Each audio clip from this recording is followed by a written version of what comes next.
오늘 나누는 말씀은 우리 지난 랩넌데이 때 기도스쿨 때 나눴던 말씀 그 뼈대에서 여러분하고 나누게 될 겁니다. 그 말씀을 여러분하고 꼭 나누고 싶은 것은 우리 대학생 랩넌트들이 반드시 현장에 섰을 때 뭘 가지고 내가 설 것인가. 한 학기가 이제 또 개강을 하고 가는데 평생을 여러분들이 현장에서 흔들림이 없는 사람으로 가야 됩니다. 그래서 오늘 말씀 제목이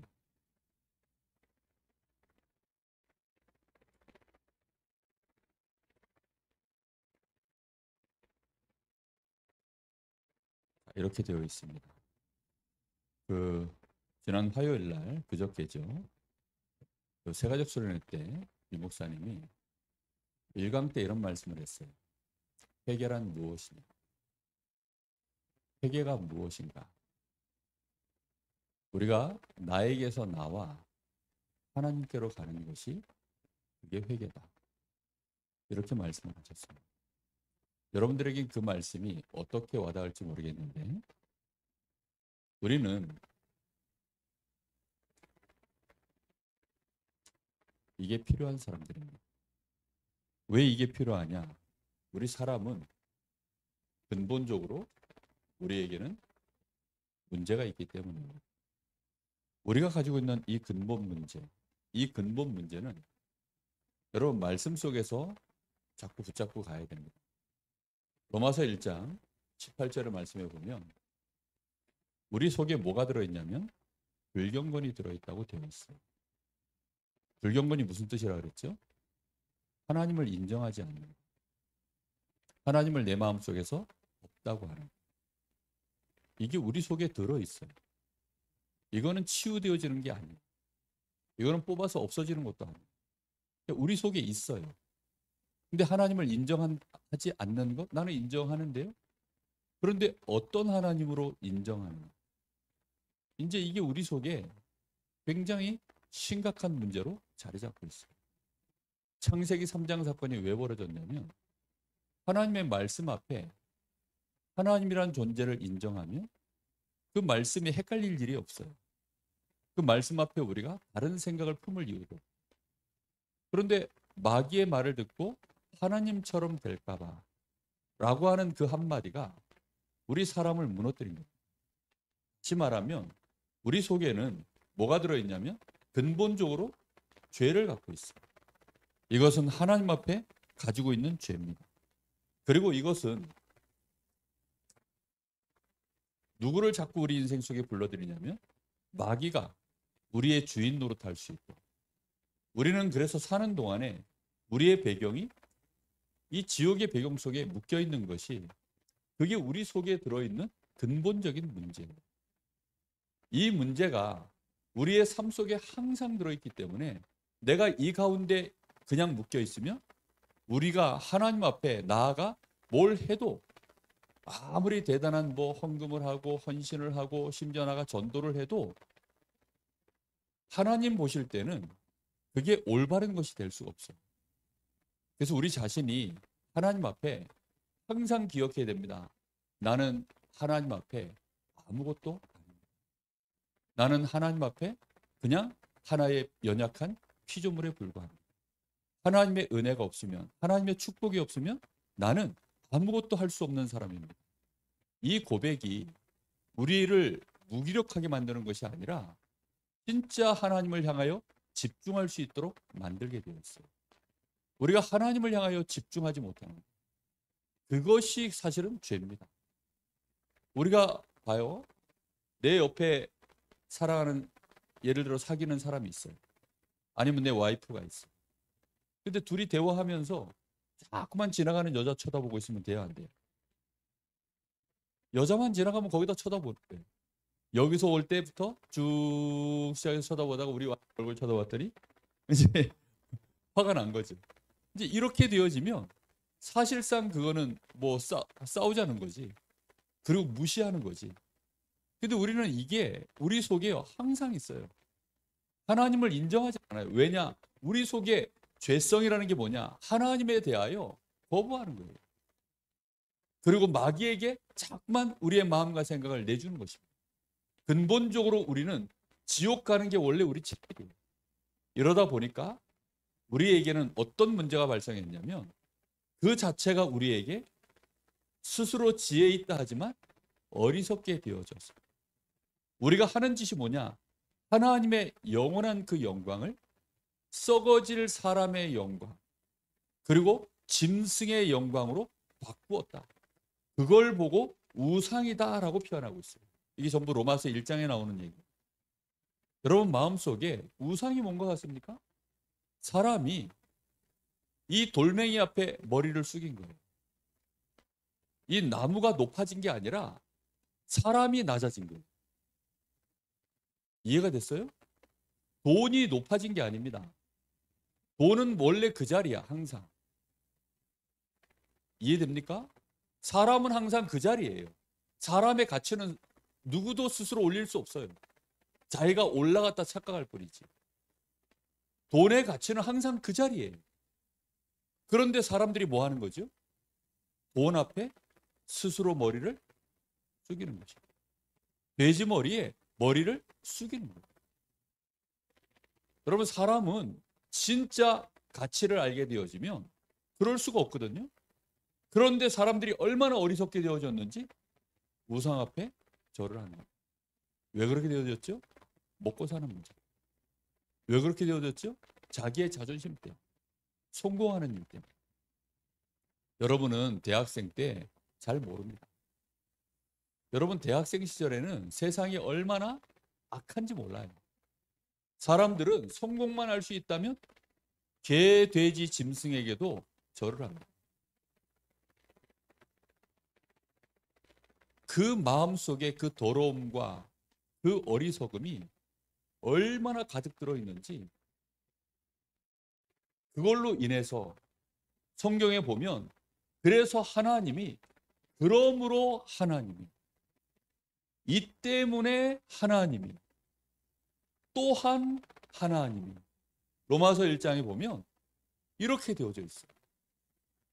사람이 이제는 우상을 보고 절을 할 만큼 하나님에 대한 불경거는 심각해졌고 뿐만 아니라 먹고 사는 문제 자신의 성공을 위하여 이제는 개, 돼지, 짐승에게도 할 수만 있다면 사람에게도 그래서 사실은 사람을 높입니다.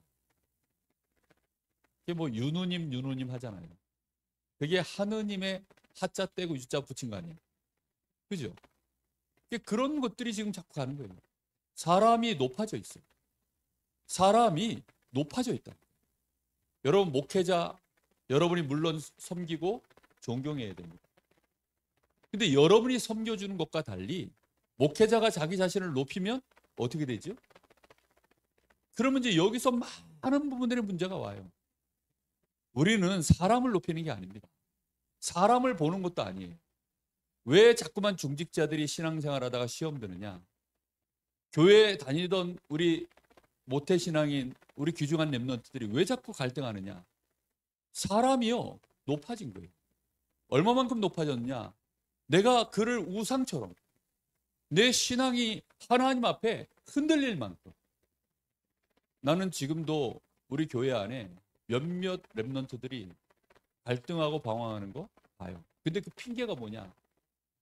뭐 우리가 잘 아는 바와 같이 여러 가지 이제 벌어지는 사건들. 그게 핑계예요. 아니 충격을 한번 받을 수 있어요.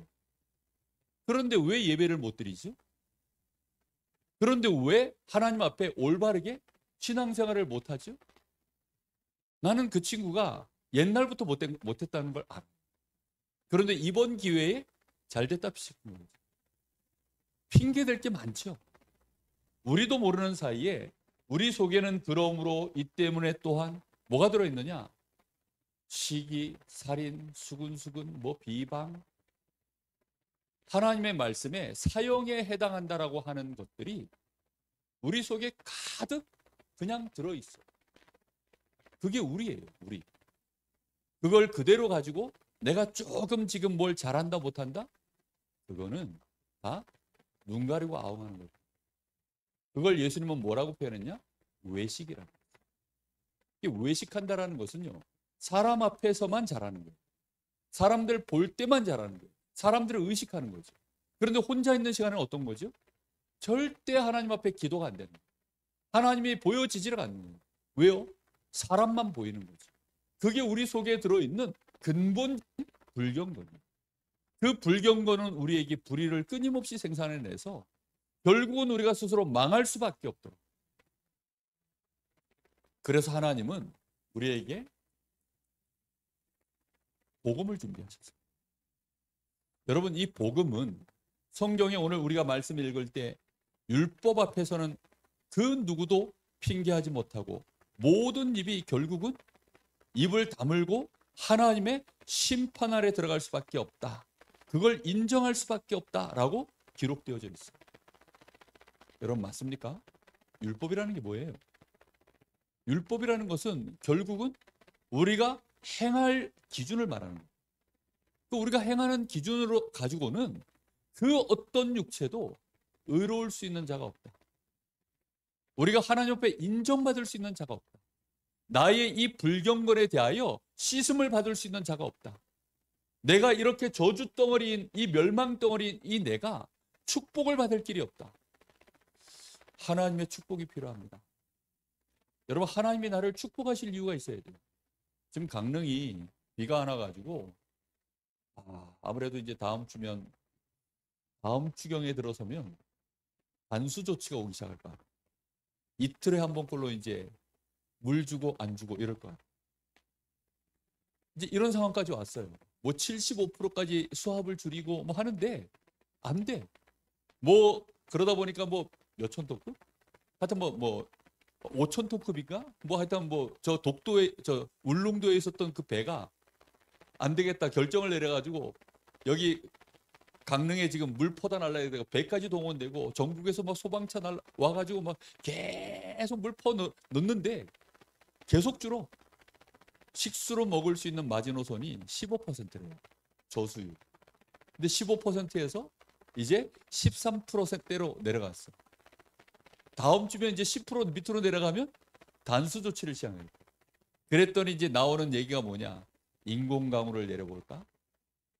인공강우를 하는데 해봐야 5mm밖에 효과가 없대.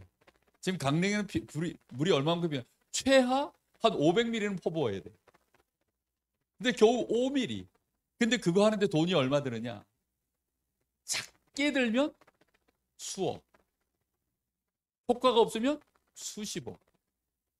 5mm 내리는데. 비 5mm가 오는데. 여러분, 하나님의 축복과 은혜를 받는데 5mm도 그걸 일반 은혜라고 해요. 근데 그 은혜를 받는데 여러분, 우리가 너무 자연스럽게 지금 삶을 누리고 있다 보니까 우리가 얼마만큼 지금 어마어마한 혜택 속에 살아가는지를 모르죠. 그러다 보니 그 비 5mm 하나, 5mm가 어느 정도인 줄 알아요? 그냥 땅만 적시고 날이 더워지니까 습도만 확 올라서 짜증만 나도록 만드는, 차만 지저분하게 만드는 강우량. 시원하게 차를 씻겨내리는 게 아니라 차 세차해 놓으면 오히려 차를 더럽히는 강우량. 그게 5mm. 이게 그런 거 오는데도요 수십억이 든대요. 강릉 지역에 그 조금 뿌리는. 여러분이 오늘 로마서 3장 21절에 그래서 뭐라고 표현되어 있습니까? 하나님이 율법 외에, 이 단어를 여러분 머릿속에 강하게 기억하고 있어요. 하나님이 우리를 보시는 기준은 율법으로 보지 않는다. 무슨 말인지 이해됐습니까? 율법을 적용해서 우리를 보지 않아요. 이게 내 말입니까? 성경입니까? 말씀에 그렇게 되어 있어요. 근데 이런 말씀들이 강하게 우리 가슴 속에 확 각인되어 들어가 있지 않으니까, 이게 우리 안에 강하게 기준되어 있지 않으니까 자꾸만 헷갈리는 거예요. 사람의 행위를 보지 않는다는 거예요. 은혜가 됩니까? 이해가 잘 안 될 거예요. 이 말이 얼마만큼 강한 얘기인지를 잘 이해가 안 될 겁니다. 당시 모든 유대인들은 전부 뭘 기준이죠?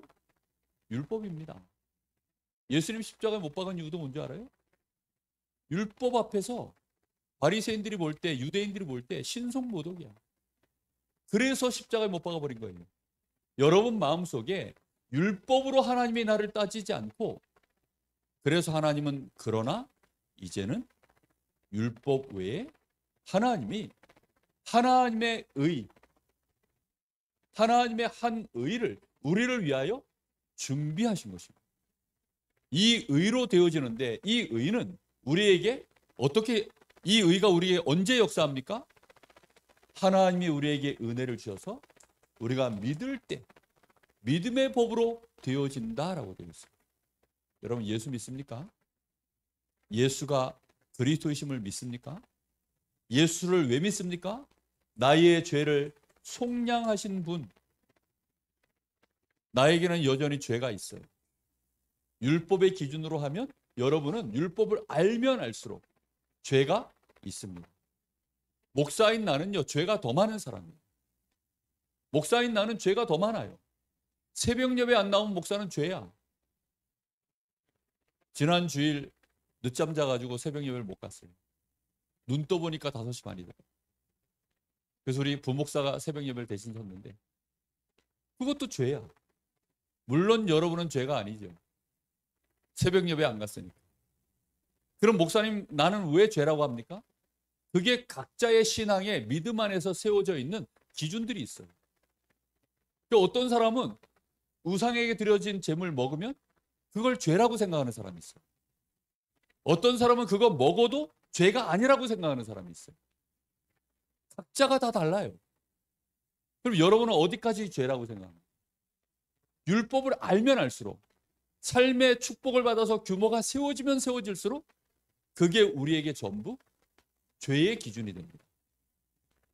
이방인들은 그래서 양심이 죄의 기준이 되고, 율법을 가진 자들은 율법이 기준이 됩니다.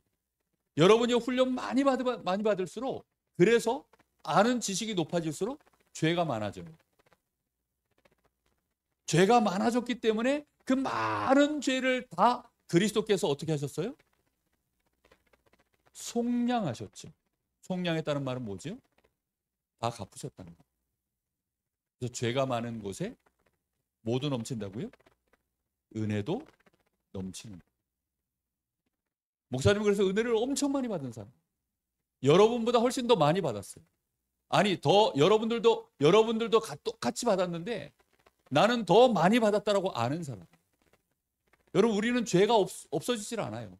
늘 죄 가운데 살아요. 그럼에도 불구하고 그 죄가 우리에게 영향을 미칠 수 없는 이유는 율법으로 하나님이 따지지 않고 뭘로 따진다고요? 우리를 의롭게 하시는 그 의가 그리스도로 말미암아 되어지는 그 비밀을 내가 믿을 때 하나님은 나를 속량하셨다. 그리고 하나님과 나 사이를 화목케 하셨다. 그리스도를 화목제물로 삼으신 거예요. 그래서 도무지 안 되는데 하나님과 나 사이는 늘 노플라블. 그게 우리와 하나님과의 관계입니다. 그리스도를 놓치지 마세요. 그리스도로 말미암아 되어진 것입니다. 이걸 그리스도를 놓친 상태에서 하면, 잘못하면 여러분들은 방종하는 사람이 되어져요. 그리고 자꾸 여러분은 이상하게 타락하는 사람이 되어집니다. 지금 그 말을 하는 게 아니에요. 율법을 반드시 따져야 됩니다. 율법의 기준을 알아야 돼요. 그래서 죄와 싸워야 돼요. 마귀와 싸워야 됩니다. 그걸 보고 해결하고 해요. 그런데 문제는 뭐죠? 우리는 넘어질 때가 많고 우리 속에는 여전히 죄가 가득 들어있어요. 그런데 그 죄에 대하여 그리스도께서 끝내셨다. 그리고 하나님과 나 사이에는 아무 문제가 없다. 심지어 하나님이 나를 의롭다라고 이미 인정하셨다. 이게 우리에게 와 있는 축복입니다. 이 비밀을 여러분들이 무엇으로 되어진다고요? 믿음으로 되어지는 겁니다. 그래서 말씀에 오늘 뭐라고 되어 있죠? 읽었을 때 이게 어떤 율법의 무슨 법으로냐? 아니면 어떤 행위로냐? 아니라 무엇으로 된다고요? 오직 믿음으로 되어진 법이니라 라고 말합니다. 그래서 이것은 뭐가 없느냐? 차별이 없어요. 차별이 없느니라. 여러분, 차별이 없다는 말을 잘 기억해야 됩니다. 이 차별이라는 것은 많은 다른 사람에 대한 얘기들도 되지만 내 자신에 대해서 항상입니다. 자, 죄가 중범죄가 있고 경범죄가 있고 그 다음에 전과가 같은 죄가 몇 범이 되어지고 이러면 가중처벌이 되어져요. 그죠? 그런데 차별이 있어요, 없어요? 없어요. 여러분은 이 말을 마음에 많이 담으셔야 됩니다. 3장 21절 이 말씀을요, 정말 여러분 많이 암송하고 묵상하셔야 돼요. 그리고 말씀을 읽으면서 이걸 기준하여 성경을 확인해야 돼요. 말씀을 확인해서 그 말씀이 여러분에게 각분이 체질되어지도록 이걸 암송해야 됩니다. 정말로 깊이 느껴야 돼요. 정혜원 알죠? 정혜원 집사. 여기 다 우리 간호사 알아요? 우리 여기 뭐 잘 모르나? 이 친구가 13학번이에요. 영동대 간호과를 이제 처음 들어왔을 때 저를 만났어요. 얼굴이 보니까 죄인된 얼굴을 하고 있더라고요. 이 친구는 이제 어머니가 다락방 교회에 자기는 다니고 싶은데 그 시아버지가 감교인가? 거기에 장로님이에요. 그러다 보니까 이 장로님인 아버지 때문에 다락방 교회를 가고 싶은데 못 가고 나 죽구던 가라 라고 해서 그 유언 때문에 가지도 못하고 그래서 안 되겠다. 내 아들만이라도 다락방 교회로 보내야 되겠다. 그래서 강릉에 이제 혜원이가 영동대 간호과를 입학을 하면서 수소문을 한 끝에 나하고 연결이 된 거예요. 그래가지고 이 친구를 만났는데 완전히 착해. 애가 얼마나 착한지 몰라요. 착하고 그런데 또 바른 생활은 아니고 네? 착한데 바른 생활까지 가면 교만한데 착한데 바른 생활은 아니야. 그러니까 혼자 있을 때 무너지는 거죠. 이러니까 이제 이 친구가 얼굴이 자기는 죄인인 거지. 그래서 너 구원의 확신 있냐? 너는 하나님 앞에서 구원의 확신은 있대. 그러면 다시 물어보겠다. 너는 어떤 경우에도 너는 자기 자신을 향하여 의롭다라는 생각이 드냐? 그 말 앞에는 다 이상하게 자신들입니다. 여러분 의롭습니까? 여러분 의로워요? 내 얼굴을 쳐다보세요. 의롭습니까? 떳떳합니까? 하나님 앞에 떳떳합니까? 하나님 앞에 떳떳한데 사람은 안 될 것 같아. 이건 또 무슨 개변이에요? 하나님과 사람 앞에 여러분 떳떳합니까? 안 됩니까? 이게 슬픈 현실입니다. 일단 떳떳해야 돼요. 왜 떳떳해야 되죠? 하나님이 우리를 그렇게 보시잖아요. 하나님이 언제까지 야, 너 왜 그래? 이게 이렇게 되면 안 돼요. 떳떳해야 됩니다. 왜 우리가 못 떳떳하냐? 우리도 모르게 불경건이 들어있다니까요. 하나님이 우리에게 주신 복음은 사람 편에서 어떻게 좌우되어지는 영향을 받는 것이 아닙니다. 근데 이 사실을 너무 모르는 거예요. 율법으로 하나님은 우리를 보시는 것이 아니라 차별 없이 어떤 경우에도 오직 복음, 그걸 내가 믿음으로 붙잡고 되어지도록 하나님이 하신 것입니다. 그래서 믿음으로 하지 않는 것은 로마서 14장 23절에 보니까 다 뭐가 된다고 합니까? 죄니라 라고 해요. 아직은 여러분들이 세상 나가서 시달려 보지 않아서 그래요. 아유, 대학 생활하면서 알바해 보니까 시달렸는데요. 그거는 시달린 게 아니야. 그런 건 시달린 게 아니에요. 사람들이 목사님 보고 그러더라고. 도교육자 때는 아무것도 아니래요. 담임 목사가 돼 보면 그때 안 돼. 나는 콧방귀도 안 꼈어요. 담임 목사가 돼 보니까 아, 그래서 공황장애가 오는구나. 담임 목사가 돼 보니까 아, 그래서 피똥을 싼다더니 쌀만하구나. 어느 날 우울증이 올라 그러더라고. 아, 그래서 정신병이라는 게 오는 거구나. 무슨 알게 됐어요. 진짜 내가 원체 복음의 사람이어가지고 간신히 이겨냈지. 대차게 이기는 것도 아니에요. 간신히 이겨냈어요. 정말 무섭습니다. 내가 그동안 살면서 내가 이러려고 목사가 됐나? 내가 이러려고 이날까지 이렇게 오직 한 길을 보고 달려왔나? 막 억장이 무너지는 순간들이요. 누우면 막 눈물이 주르르 저절로 나와. 막 뭐 혈압이 올라가는데 감당이 안 돼가지고 그랬던 시간들이 있었어요. 뭘 안다고 끄떡거리니?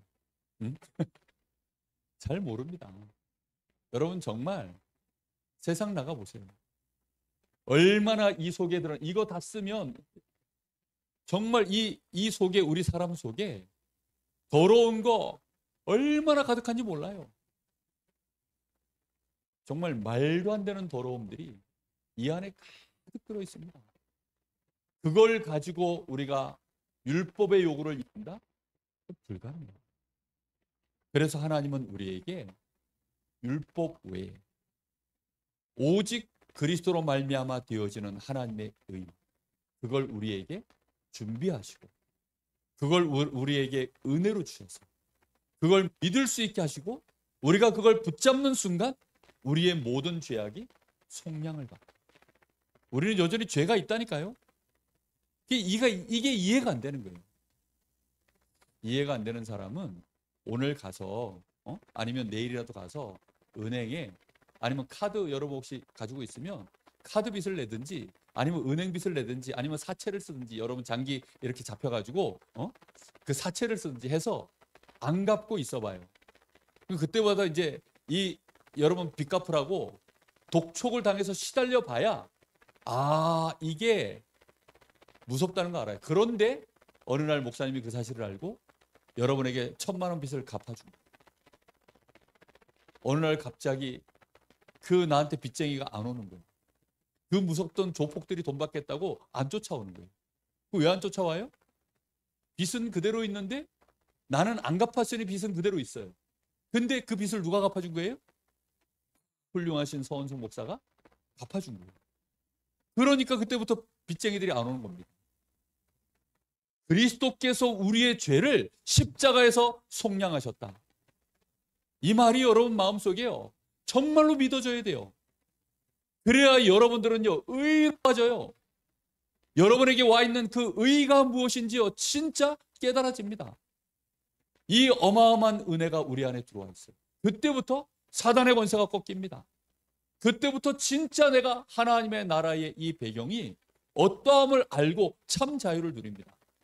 여러분 그래서 이 복음이 나에게 각인 뿌리 체질되어지는 이 은혜 속으로 한평 들어가야 됩니다. 여러분 이게 각인 뿌리 체질되어지는 시간 있습니까? 얼마만큼 여러분에게 그 시간이 있는지 나는 모르겠어요. 각인 뿌리 체질해야 돼요. 어쩌다 한 번씩 와서 듣고 은혜 받고 그걸로 안 돼요. 혜원 집사 얘기를 내가 왜 했냐면 이 친구가 그래서 그때 이제 내가 몰핀을 놔줬어요. 복음 몰핀. 복음으로 몰핀을 팍 놔줬어요. 놔주고서는 너는 결코 정죄함이 없어. 너는 이제 의인이야. 보니까 눈빛이 돌아왔어. 죄인 눈빛에서 의인 눈빛으로 쫙 돌아왔어요. 그러나서 이제 사역을 하고 하나 지나고 나니까 약발이 또 다 떨어졌네. 어느 날 보니까 또 이 친구가 밤새도록 게임을 하고 정말 뭐 주일날도 제대로 못 지키고 막 이제 헤매기 시작한 거야. 그때쯤에 목사님 또 다시 찾아가서 만났지. 죄인 정혜원아 이러지 않고 의인 정혜원아 했더니 부끄러워서 얼굴을 못 들어. 죄인은 고개를 들라 이러지 않고 의인은 고개를 들라. 간신히 고개를 들지. 다시 말씀을 확인시켰어. 그랬더니 이 친구가 다시 또 눈빛이 돌아왔어. 그렇게 때려박기를 목사님이 4년을 하고 났더니 이 친구가 1년에 2번씩 목사님이 로마서 가지고 치료를 해주거든. 1년에 2번을 해줘요. 내가 대학 사역할 때는 항상 그렇게 했어요. 그런데 그게 어느 날 이제 들어가니까 나름대로 힘을 얻더라. 여러분 반드시 이거 편집하는 시간, 설계하는 시간, 디자인하는 시간 이거 가지고 있어야 돼요. 이 시간이 없으면 여러분은 스스로 헷갈린다니까. 가만 놔둬도 우리는 불경건 체질이에요. 우리는 근본적으로 늘 문제가 있는 체질이에요. 그러기 때문에 안 되는 거예요. 그래서 우리는 우리 속에 이걸 가지고 살아갈 것이냐, 이거는 원래 우리 겁니다. 이게 원래 나예요. 여기에 하나님이 우리에게 복음을 주신 거, 우리에게 빛을 비춘 거, 이걸 볼 수 있어야 돼요. 여러분 부모님 볼 때 여러분은 어떤 생각 듭니까? 나는 우리 성도들이 나를 쳐다볼 때 어떻게 쳐다보는지 대충 알아. 나는 우리 성도들을 항상 의롭게 봅니다. 근데 우리 성도들은 나를 의롭게 안 보는 거야. 그래서 힘들 때가 많아. 나는 우리 집사람을 의롭게 봅니다. 근데 우리 사모님께서는 나를 의롭게 안 보는 거야. 나는 우리 아들, 우리 딸내미 의롭게 봅니다.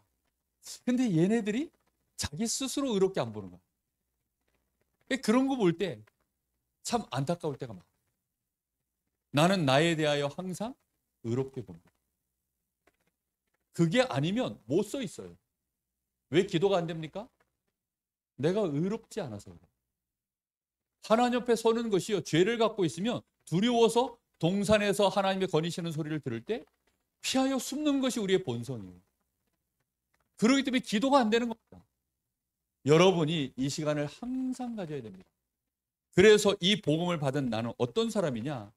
로마서 4장 1절에서 8절에 보면 불법이 사함을 받고 그 죄가 가리어짐을 받은 사람의 복에 대하여.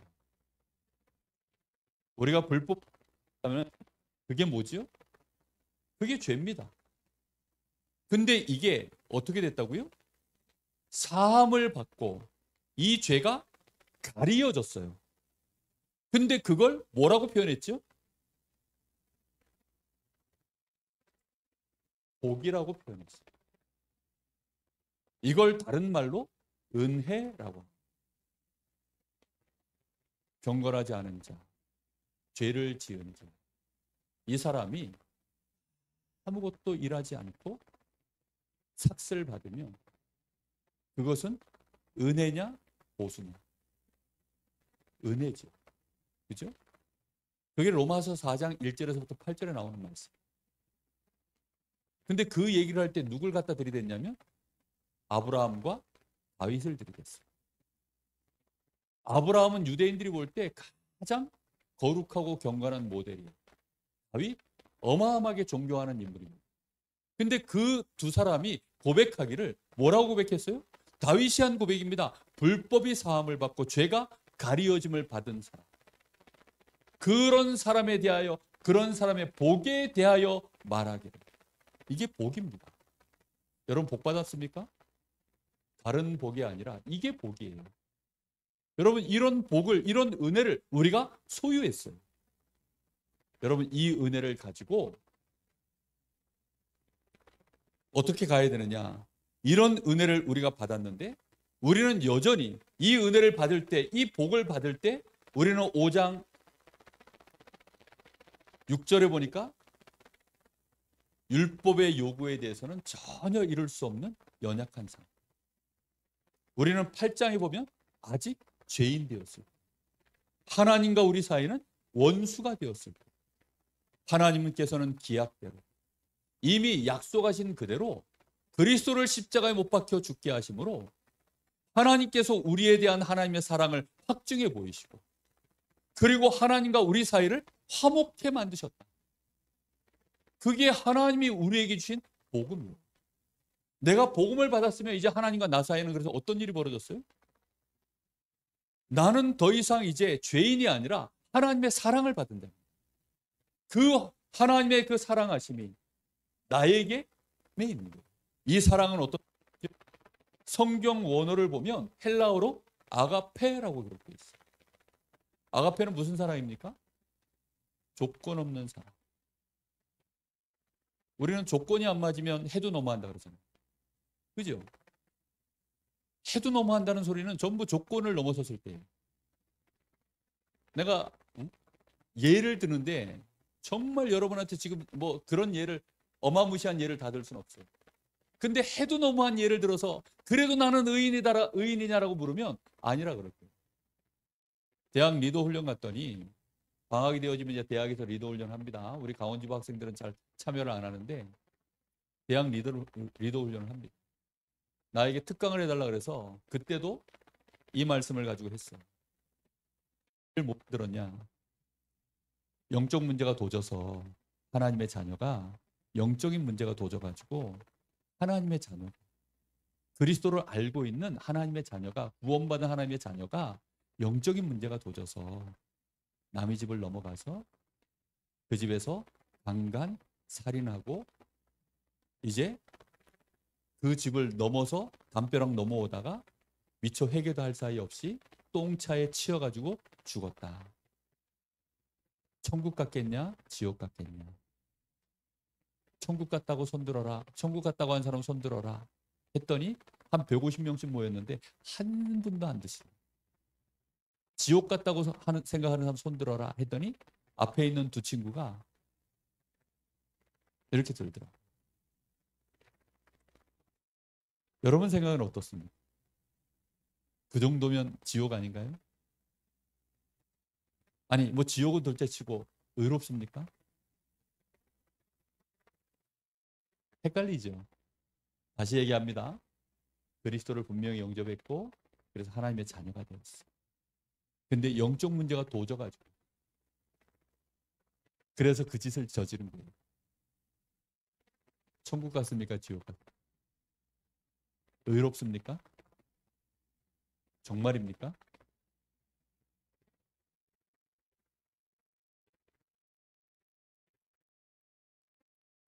그래서 다윗 얘기를 해줬어요. 다윗의 죄질과 그 영적 문제 도진 그 친구의 죄질하고, 다윗은 어떤 죄를 저질렀죠? 증인 얘기할 수 있습니까? 다윗은 남편이 있는 여자를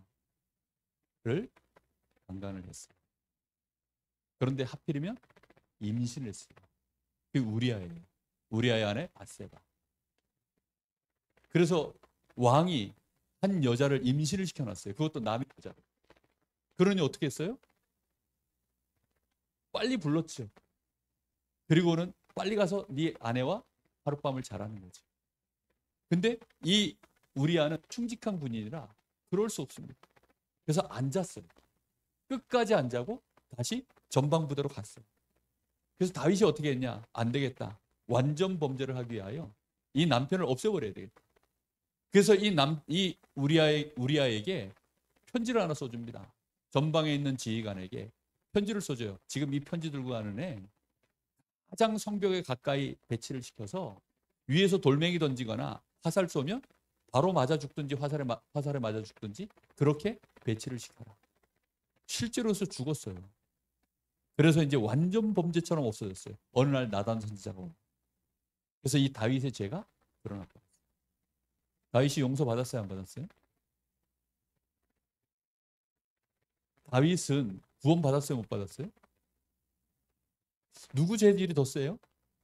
그 영적 문제 도진애하고 다윗하고 누가 더 심각한 문제예요? 다윗이 훨씬 심각한 거예요. 그죠? 예수님하고 십자가에 못 박혔던 강도들, 그때 못 박히는 강도는 다 엄청난 죄인들입니다. 지금 다윗이 저지른 이런 정도의 죄는 죄질에 속하지도 않아. 그런 죄를 졌다고 십자가에 못 박히지 않아요.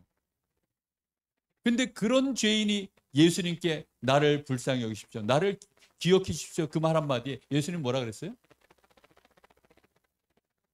네가 오늘 나와 함께 지옥에 있으리라 그랬어요?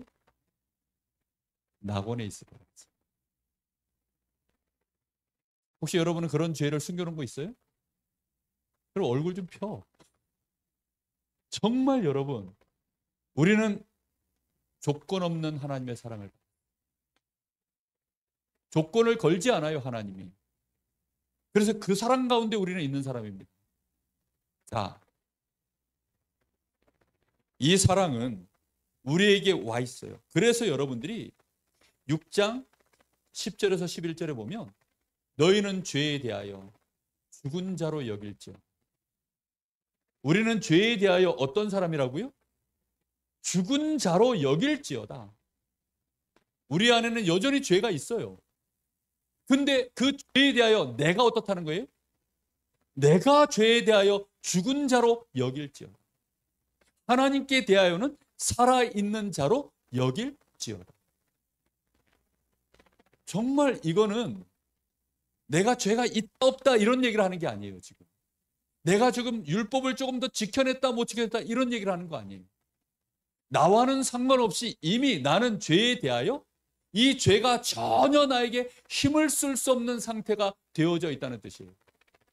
나의 모든 죄는 누가? 우리 주님이요 십자가에서 싹 다 갚아버렸기 때문에. 죄값을 싹 다 갚으셨어요. 죽음으로 그 죄를 다 씻어내셨어요. 그렇기 때문에 우리의 죄는 이제 더 이상 힘을 쓰지 못해요. 이해됐습니까? 나는 하나님께 대하여는 살아있는 자. 그래서 하나님은 나의 기도를 들으시는 거예요. 죽은 자는 말이 없어요. 죽은 자와는 대화할 수 없습니다.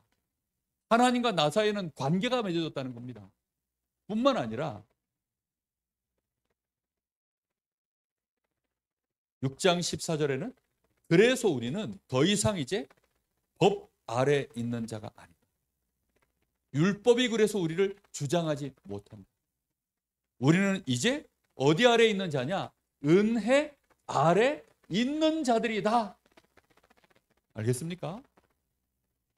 지난 여름에 왜 그래 더웠습니까? 어제부터 날이 시원해지기 시작했어요. 왜 시원해졌냐? 한반도 상공을 이렇게 덮고 있는 저 북쪽에서 내려오는 고기압, 엄청 뜨거운, 그 다음에 이 태평양 쪽에서 올라오는 이 고기압이 이렇게 뜨거운 공기가 이불 2개를 덮었대요. 이불 2개가 덮인 거예요. 이러니까 한반도가 계속 더운 거야. 태풍이 13개가 올라왔는데 이 이불을 뚫지를 못해가지고 13개가 그냥 비껴갔대요. 그런데 이 이불이 벗어져 버렸어요. 조금 있으면 이제 뭐 차가운 공기가 내려오겠죠. 그러면 이제 추워지기 시작. 천하 없어도 추워져요. 이런 이불이 덮여 있으면 무조건 더워집니다. 뭔 얘기인지 이해됐어요? 우리는 법 아래 있는 자, 진노 아래 있는 자가 아니라 어디 아래 있다고요? 은혜 아래. 이 말을요, 여러분 마음속에 이걸 기억해야 돼요. 내가 은혜 아래 있는 사람입니다. 그러니 은혜 아래 있는 자답게 해방받으셔. 그 은혜로 말미암아 힘내도 됩니다. 감사하세요. 부끄럽지만 감사하는 것. 연약하지만 감사하는 것. 알겠습니까? 밖은 더운데 우리는 에어컨 아래 있어요.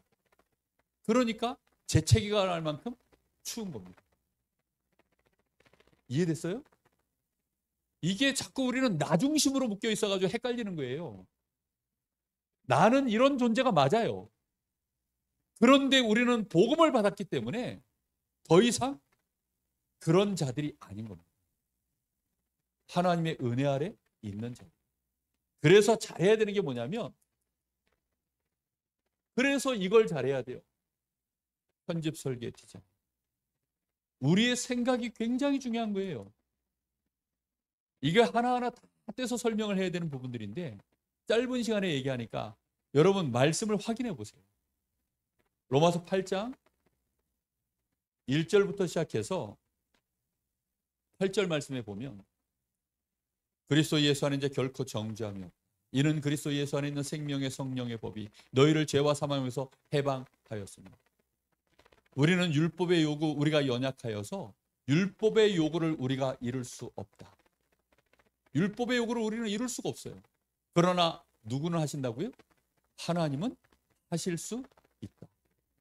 그래서 하나님은 하시나니 우리를 위하여 자기 아들 그리스도를 연약한 육신의 모양, 죄 있는 육신의 모양으로 이 땅에 보내셔서 율법의 요구를 다 이루어 버리셨다고 했어요. 그래서 이 그리스도를 믿는 그 자에게 하나님의 영이 임하시는데 그 영을 따라 생각하는 자, 그 사람은 생명과 평안이 임하는. 그런데 육신을 따라, 다시 말하면 이런 근본 문제를 가진 우리가 율법을 기준하여 생각하는 그걸 육신의 생각이에요. 그럼 그 생각을 하는 사람은 사망입니다. 그 사람은 하나님과 원수가 되는 거예요. 그래서 어려운 거예요. 우리는 기준을 자꾸만 아무리 그래도 그렇지 이렇게 둬요. 저는 아무리 그래도 그렇지라고 하는 분이 우리 교단을 쪼갠 분이라는 걸 알거든요. 이분이 우리 교단을 쪼갰어요. 제가 심심치 않게 이분한테 그 얘기를 참 많이 들었어요. 아무리 복음이라도 그렇지.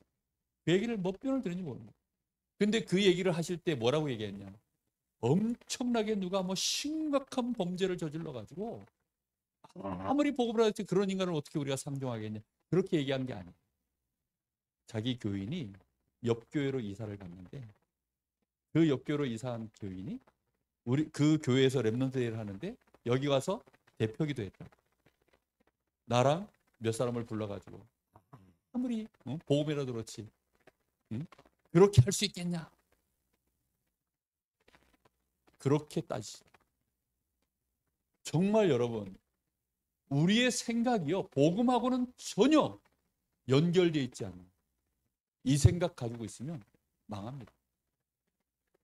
육신의 생각이 굉장히 거룩하고 훌륭해요.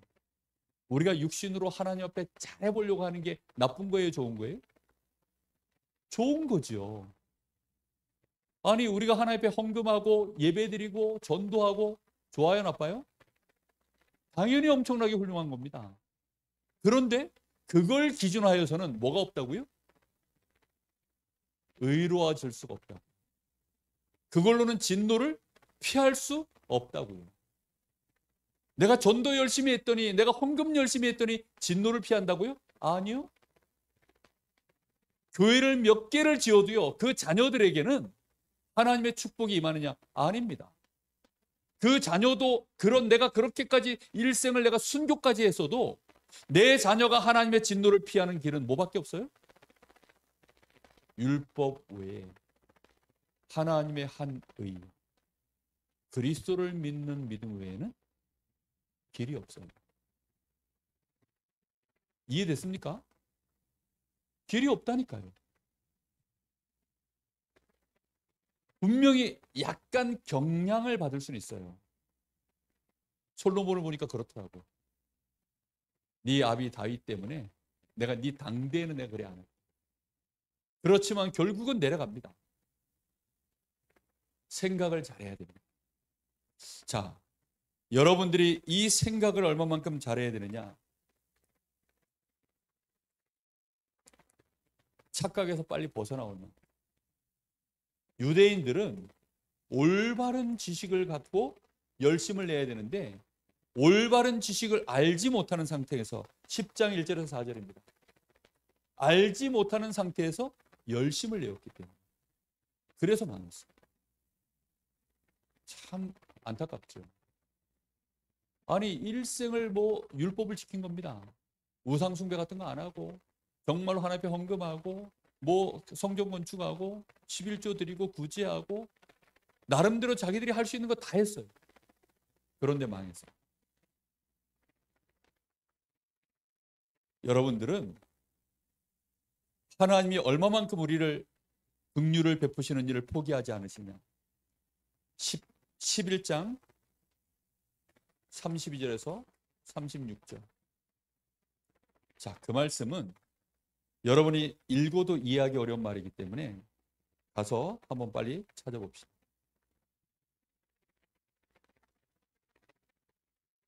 11장입니다. 이걸 한번 찾아보고자 나와요.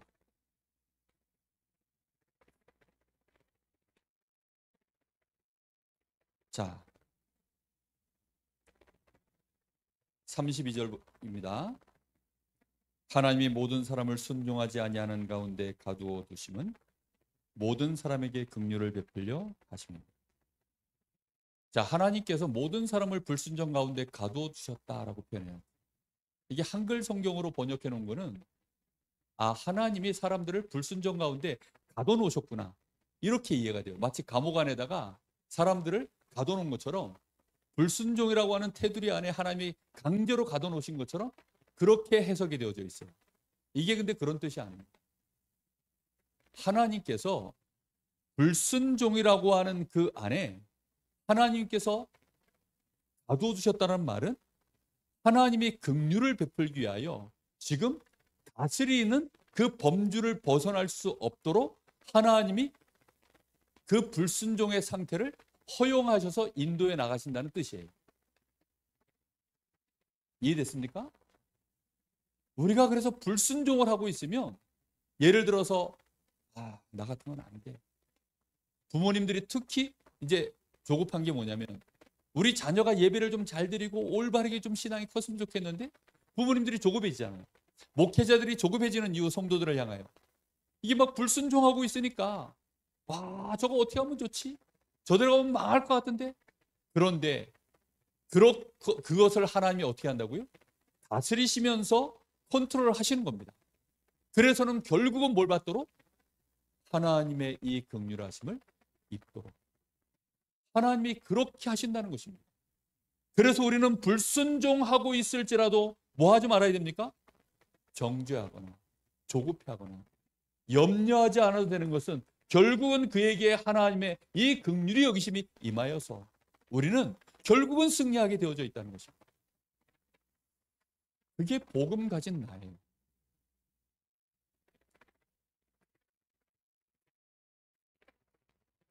그럼 복음 가진 나는 이제 어디에 서야 됩니까?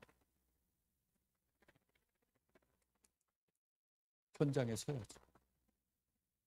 그래서 현장에 설 때 12장 1절에 이렇게 되어 있습니다.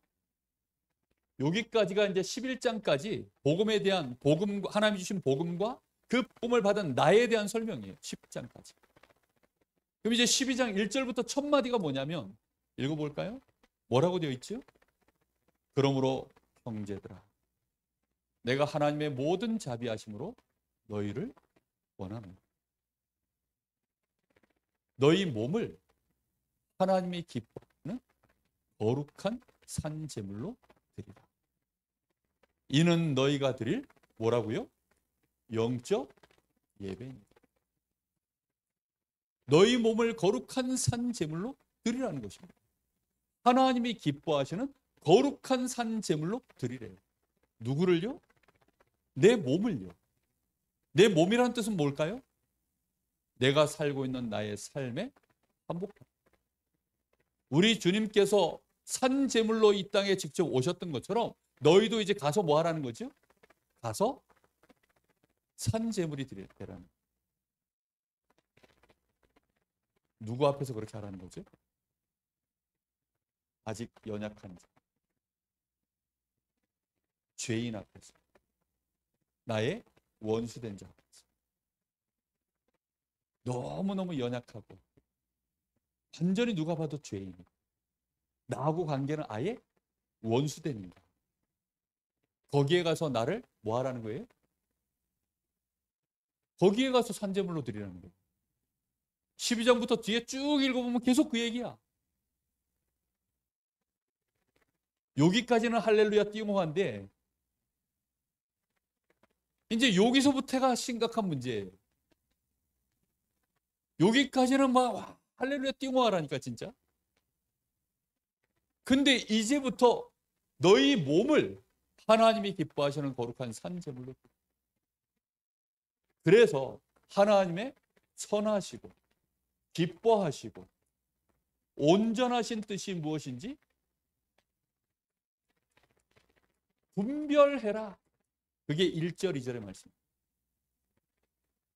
그리고 이제 그 뒤부터 계속 나오는 얘기가 연약한 자, 또 죄인, 원수, 이런 사람들 뭐 하지 마라? 업신여기지 마라. 비판하지 마라. 심지어는 그들이 악으로 대했을 때 악으로 갚지 마라. 이 사람들에게 오히려 선으로 악을 이겨라. 저주하지 마라. 오히려 뭐 하라? 축복하라. 심지어 뭐라고 얘기한 줄 알아요? 사랑의 빛만 서로 지어라. 이렇게 얘기합니다. 여기서 이 사랑은 여전히 아가페입니다. 조건 없는 사랑. 그런 빛만 서로 지어. 될까요? 안 되죠.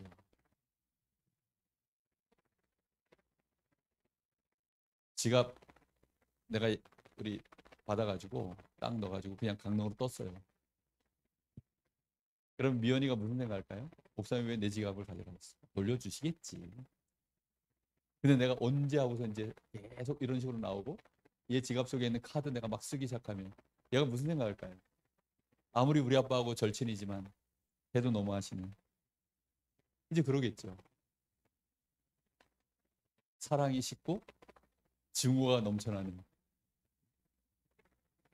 그게 애증관계입니다. 세상에서 왜 애증관계가 계속 관계만 맺으면 사랑하다가 증오로 변하고 또 증오하다가 또 사랑하고, 그건 조건이 안 맞아서 그래요. 이걸 해내야 됩니다. 이렇게 해야 우리가 그리스도인이에요. 뭐 담배를 폈냐 안 폈냐, 뭐 술을 먹었냐 안 먹었냐, 지금 그 정도 수준 얘기하는 게 아니에요. 복음이 뭘 얼마만큼 해쳐 먹었냐 안 해 먹었냐, 지금 그 정도 수준의 얘기가 아니라니까. 사람 편에서 자꾸 그런 수준 가지고 복음을 높였다 떨어뜨렸다 이러는데 그런 거 아니에요. 우리 수준으로는 복음을 어떻게 훼손시킬 수가 없어요. 우리가 진짜 복음 가지고 현장에서 해야 되는 삶은 이겁니다. 그래서 여러분들은 기도하지 않으면 못해요.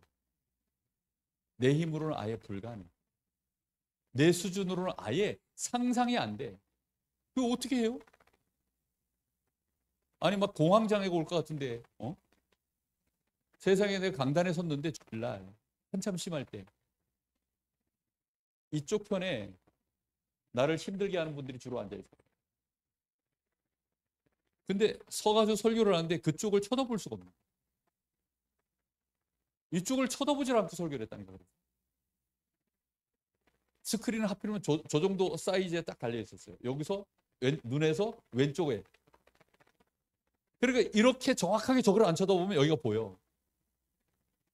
정확하게 저기 딱 쳐다보고 찬양하고 그랬던 적도 있어요. 내 힘으로 그걸 넘어설 수 있을까요? 안 돼요. 근데 그게 뭐 입스가 온다 그러는데 사람들이 안 되는 거예요.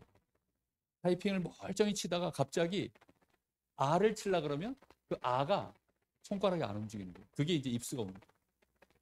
다른 글자는 다 쳐. 근데 R을 못 쳐. 그래가지고 R만 빼고 쳐다가 손가락을 탁탁탁 손가락으로 그냥 이렇게 쳐줘. 피아노 건반 치는데 쏘는 게 그것만 못 쳐. 입스가 오는 거 보면. 이게 무서운 겁니다. 그게 이제 하나의 공황장애 비슷한 건데 우리 힘으로는 못 넘어서요. 절대로. 여러분 학교 가면 넘어섭니까 다? 그냥 경주마처럼 이렇게 눈 가려놓고 거길로만 다니잖아요. 개미도 아닌 것이. 응? 정말 우리는 기도해야 됩니다. 그래서 하나님을 향하여 집중하는 시간 꼭 가지세요. 이 시간 없으면 이 삶을 못 살아요. 나는 안 바뀝니다. 복음 가진 나는 여전히 그 축복 속에 있는데 이 삶을 못 살아내. 알겠습니까? 이 삶을 살아내야 되는데 못 살아낸다니까요. 이 삶의 현장은 전부 뭐밖에 없죠? 문제, 갈등, 위기, 이게 가득한 나의 현장입니다. 여기에서 우리가 삶 응답을 반드시 받으려고 하면 삶 집중의 시간이 있어야만 가능한 거예요. 밤에 뭐 합니까? 아침에 일어나면 진짜 뭐 합니까? 여러분의 낮 시간에, 여러분은 밤과 아침에 여러분이 주신 그 은혜와 힘과 답을 가지고 여러분의 낮 시간을 정말 쳐다봅니까? 이게 얼마나 중요한지 몰라요. 그래야만 우리는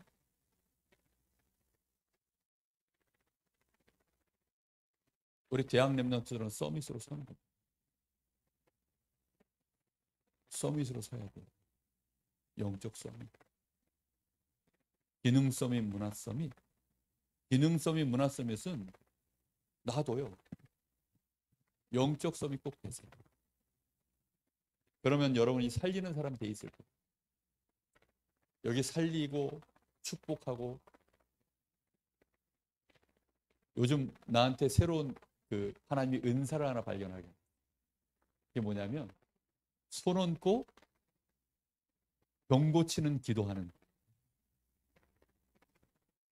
나한테 그런 게 있으리라 나는 상상도 안 했어. 그래서 한 번씩 내가 목사니까 와가지고 우리 성도들이, 특히 우리 할머니 권사님이, 할머니들은 좀 그 로맨틱하잖아. 어? 그러다 보니까 목사님들한테 이렇게 기도 받으면 나을 것 같다라고 하는 그런 어떤 로망이 있으시잖아. 그래서 한 번씩 내가 기도해 줍니다. 근데 속으로는 낫겠냐. 근데 낫다는 거야. 어? 그러면 우리 어머니가 또, 여기 허리 아파가지고 막, 그것도 토요일 밤에 이제 시작이 돼가지고 막 난리가 난 거야. 너무 힘들다고 막 꿈쩍을 못해. 막 약간 하는데 막 이러고 막 난리가 나. 보다 못해 병원을 못 가고. 그래서 내가 손을 얹고 기도를 해줬어. 나쁘랬어.